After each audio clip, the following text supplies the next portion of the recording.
anak Jakarta, ternyata Gambir Jakarta Pusat menjadi kawasan yang istimewa bagi 3 agama besar di Indonesia. Umat Islam dengan Masjid Agung Istiqlal, umat Katolik dengan Gereja Katedral, dan umat Kristen Protestan dengan Gereja Immanuel. Jika di episode sebelumnya kita sudah menyusuri Masjid Istiqlal dan Gereja Katedral, maka sekarang saatnya kita melihat wajah baru Gereja Immanuel pasca revitalisasi. Tapi sebelumnya kita tengok sejarahnya dulu yuk.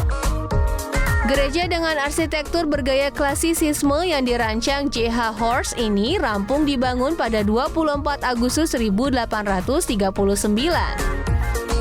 Gereja Immanuel menjadi satu-satunya gereja di dunia yang menyatukan umat Kristen dari aliran Calvinis dan Lutheran. Gereja ini begitu kental dengan nuansa kolonial Belanda, baik dari segi arsitektur maupun fungsi. Ya, selain sebagai sarana ibadah umat Kristen Protestan, gereja yang menggunakan bahasa Indonesia dan Inggris sebagai pengantar ini juga menjadi simbol penghormatan untuk Raja Willem I atau raja yang bertahta pada periode 1813 sampai 1840 di Belanda. Sementara di masa kedudukan Jepang, gereja ini sempat disandra oleh para tentara Jepang dan digunakan sebagai ruang ibadah orang Jepang dengan beragam latar agama. Setelah Jepang resmi menyerah, gereja ini akhirnya kembali beroperasi di bawah naungan Gereja Protestan di Indonesia bagian Barat atau GPIB. Dengan fakta sejarah itu, maka tak heran jemaat yang beribadah di Gereja Immanuel adalah orang elit Eropa yang terpandang dari kalangan atas. Anak Jakarta pasti tahu, di masa kedudukan Belanda, setiap orang sengaja dibedakan berdasarkan kelas ekonomi sosial dan rasial. Karena itu, warga lokal dengan kelas ekonomi dan sosial kelas bawah tak dapat beribadah di sini, hingga akhirnya mendirikan gereja penil di Pasar Baru. Setelah kolonial Belanda takluk di tangan para pahlawan kita, perbedaan status sosial ekonomi dan ras tak lagi terjadi di Gereja Immanuel. Sekarang, umat Kristen Protestan dengan latar apapun bisa beribadah bersama di sini. Dari sejarah, kita beranjak ke aspek arsitektur dan revitalisasi.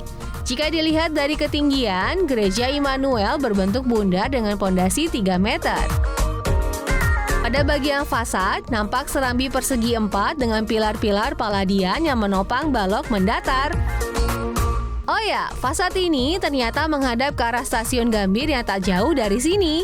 Serambi bagian utara dan selatan mengikuti bundar gereja dengan membentuk 2 bundaran konsentrik yang mengelilingi ruang ibadah. Kubah gereja di atas gedung ini berfungsi untuk masuknya sinar matahari.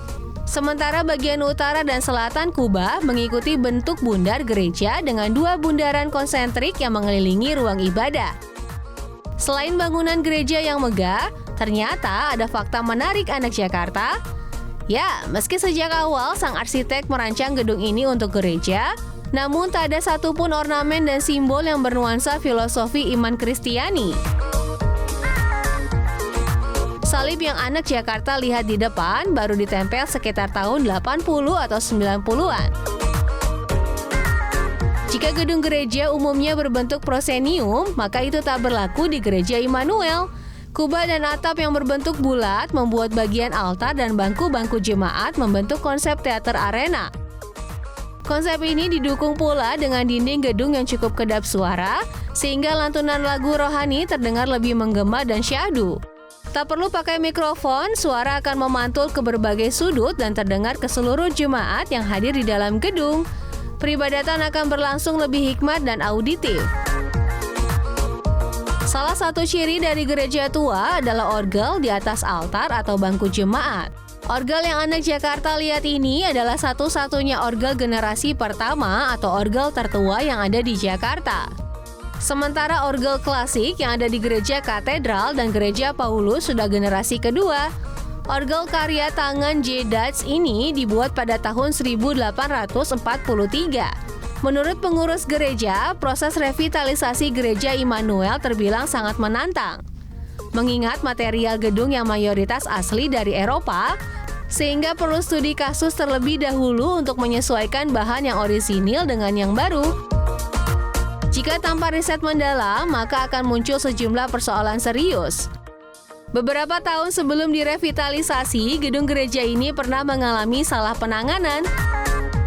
Dinding yang mulai kusam dicat tanpa tahu kalau sang arsitek sebenarnya merancang dinding gedung dengan konsep berpori-pori. Dengan tambalan lapisan cat, justru pori-pori dinding yang seharusnya terbuka atau bisa dilalui angin malah tertutup sehingga dinding mulai lembab dan rapuh. Belajar dari kesalahan itulah, pihak gereja semakin berhati-hati untuk melakukan revitalisasi gedung. Revitalisasi gedung sudah direncanakan sejak Natal 2020 lalu oleh Dinas Kebudayaan DKI Jakarta melalui pertimbangan dari tim sidang pemugaran. Sebagai bangunan cagar budaya, maka DKI Jakarta menanggung biaya renovasi gereja senilai 24,6 miliar rupiah. Sebelum menerima bantuan dari Pemprov, para jemaat juga urun tangan berdonasi untuk membantu proses perbaikan gedung gereja. Beberapa yang direvitalisasi adalah anak tangga, pintu, atap, dinding, dan halaman. Oh ya, anak Jakarta, selain punya wajah yang semakin sehat terawat, Gereja Immanuel juga semakin inklusif dengan menyediakan fasilitas lift bagi jemaat lansia dan disabilitas. Pasca revitalisasi, Gereja Immanuel menjadi satu dari beberapa objek wisata religi yang tak hanya boleh dikunjungi umat Kristiani, namun semua elemen agama. Gereja Immanuel terbuka untuk dilawat sebagai salah satu rumah ibadah tertua di Jakarta yang punya rekam historis dan menjadi saksi bisu dinamika warga Jakarta dari masa kolonial Belanda, Jepang hingga kini.